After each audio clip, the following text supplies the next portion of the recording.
You are listening to the Stop Binge Eating Podcast with Kirsten Sarfty, episode number 55. Welcome to the Stop Binge Eating Podcast. It's time for you to end your food obsession and begin feeling confident and in control around food. You are absolutely capable of eliminating binge eating from your life, and I'm going to show you how by giving you simple tools and insights that you can apply in your own life. I'm your host, Kirsten Sarfty. Now let's get to it. Hi! Guess what? It is the Stop Binge Eating Podcast 1 year anniversary! Happy 1 year to me. This episode is being released on August 20th, 2019, and my first 3 episodes were released on August 21st, 2018. So every week for an entire year, I have been giving you episodes of Stop Binge Eating goodness, and I have not missed 1 week. Gotta be honest with you, I am pretty freaking proud of myself. I had no doubt that I would do it. I believed fully that I would be able to be consistent. I consider myself a dedicated person, but seeing myself here is still pretty freaking awesome. So now I have 55 episodes for you all. 55 nuggets of information to help you stop binge eating and change your life for the better. And it all started with 1 episode, and now here we are with 55. So as I thought about how awesome this is and how much I love that I've shared all this knowledge with you and how so many of you have made such amazing changes within yourselves because of it, I started thinking about how perfect it would be to use this episode to talk about the compound effect and the importance of consistency. These were 2 of the things that allowed me to get here, and it allowed for these 55 episodes to be made. It's what allowed for you to have all the knowledge and insight that you have. And it also allowed for us to create the relationship that we have. You being able to rely on me to put an episode up every week, and me being able to rely on myself for putting up an episode every week.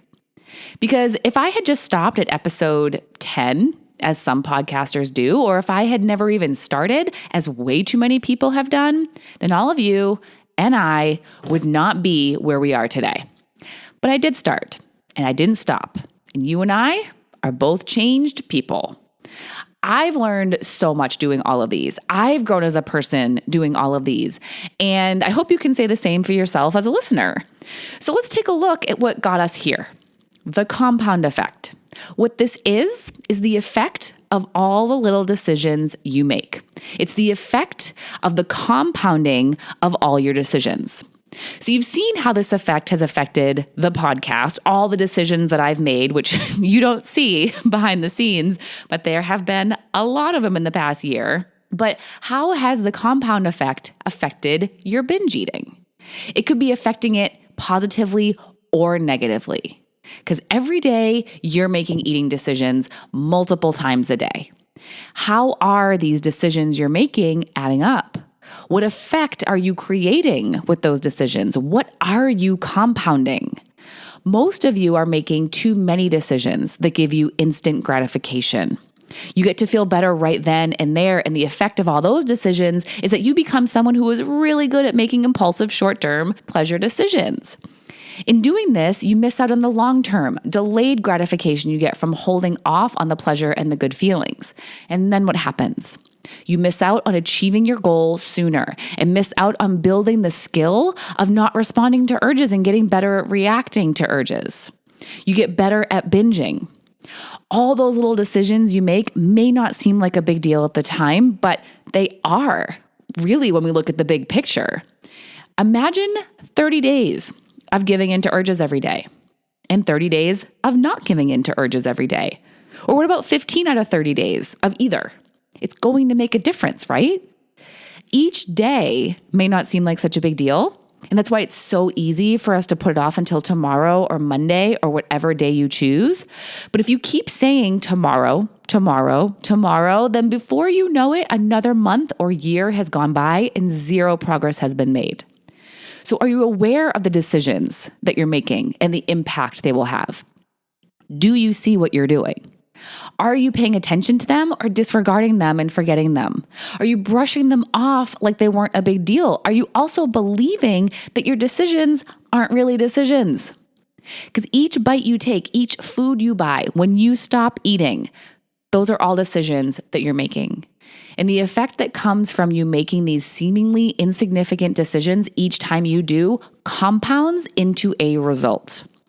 It may seem insignificant to eat a few extra bites, but do it every day, and the result may not be so insignificant.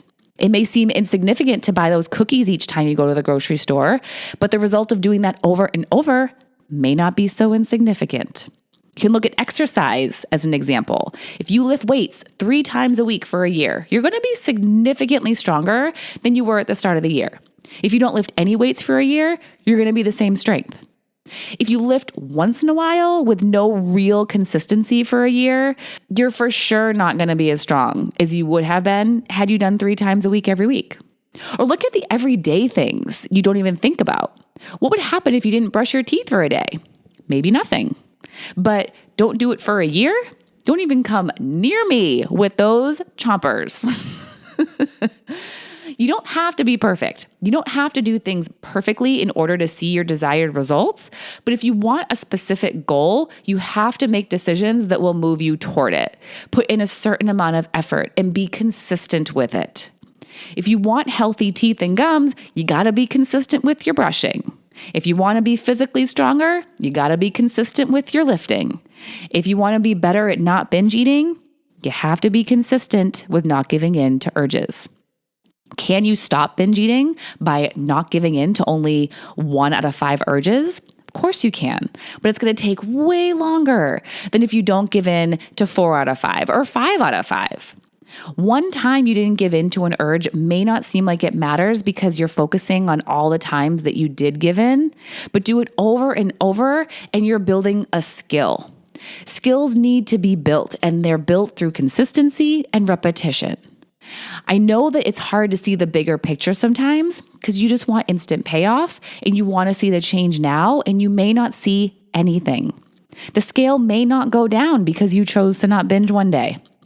You may not feel noticeably better after not binging one day. You will probably still feel urges to binge after not giving in to one. Or then there's the other side. The scale may not go up after you binged one day. It can happen.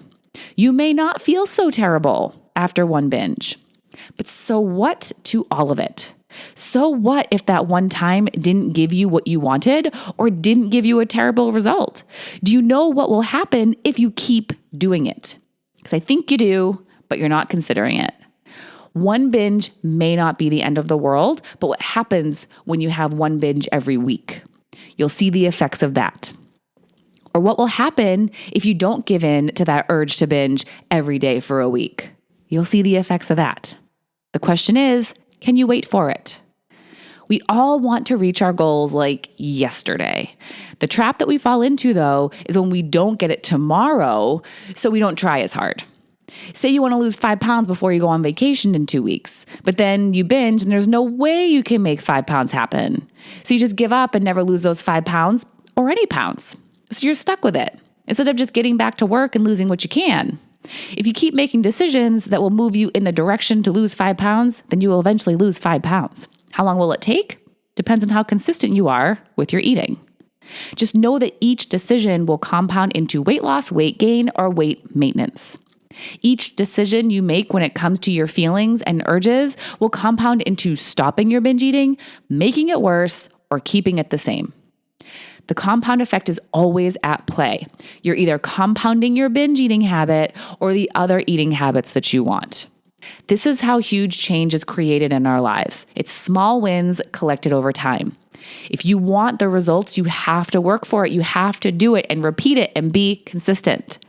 You have to have the big picture in mind and know what you're working toward.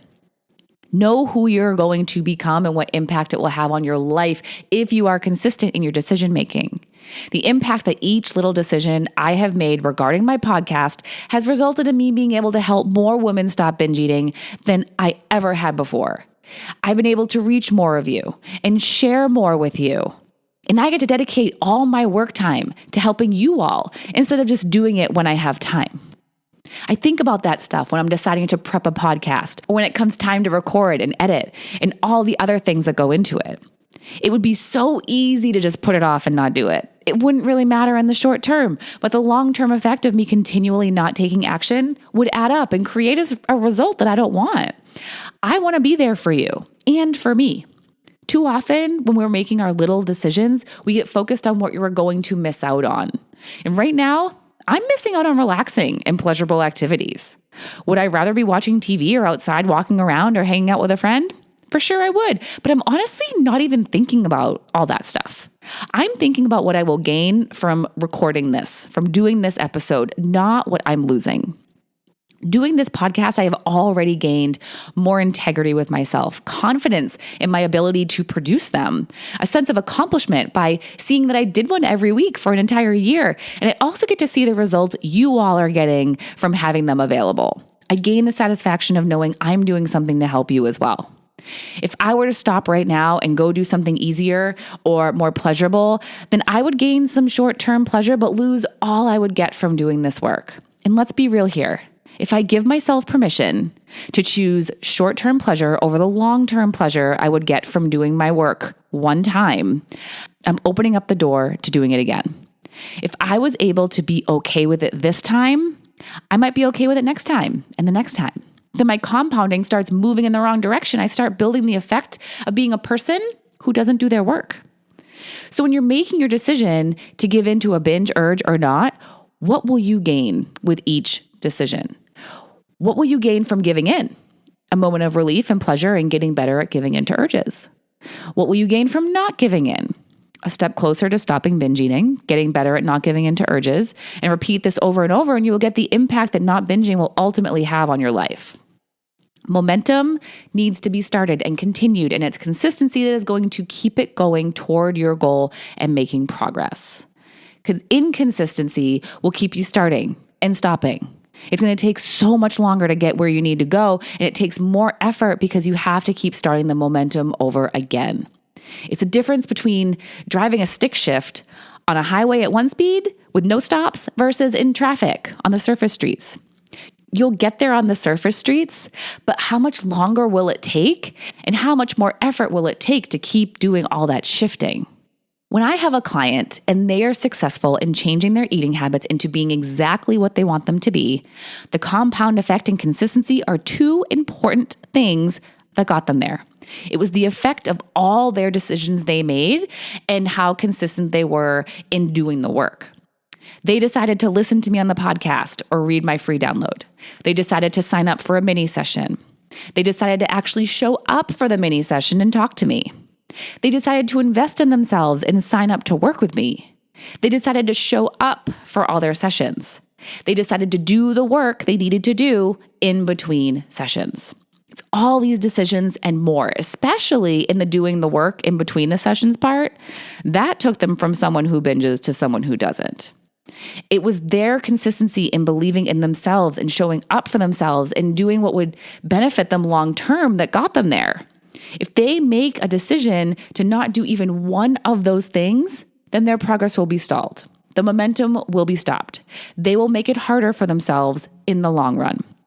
If I took a week off from making a podcast episode for you, then it would make it harder for me because I would have stopped the momentum. It would set me up to possibly do it again as well.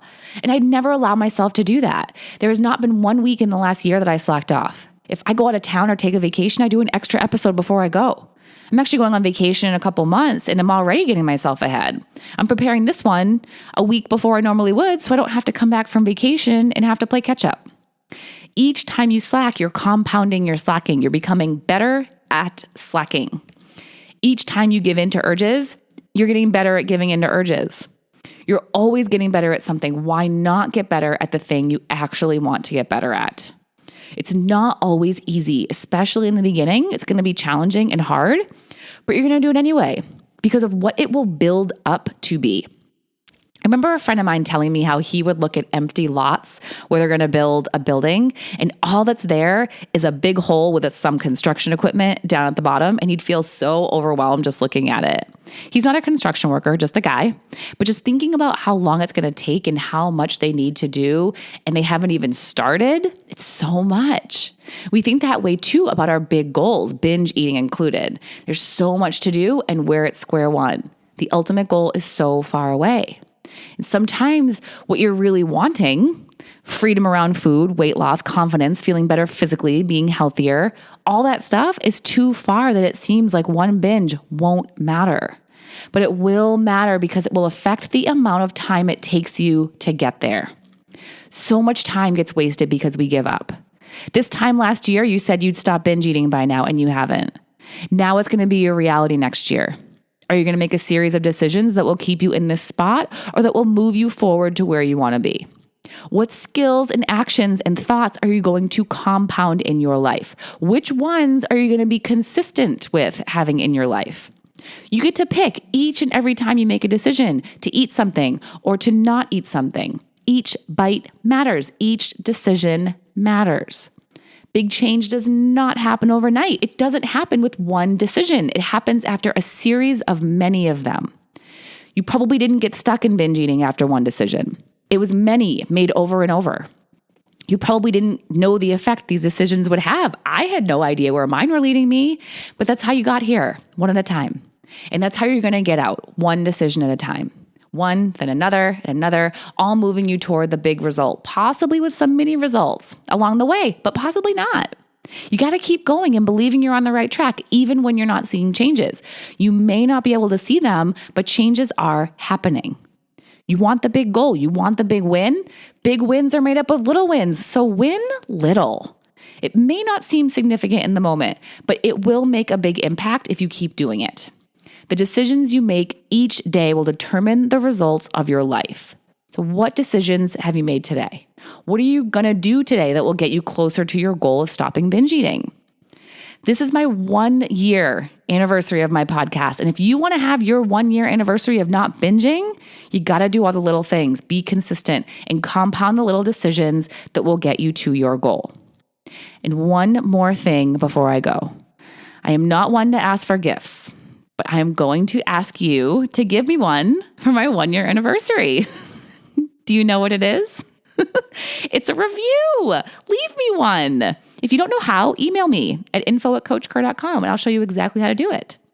I so very much appreciate you being here and listening and celebrating with me.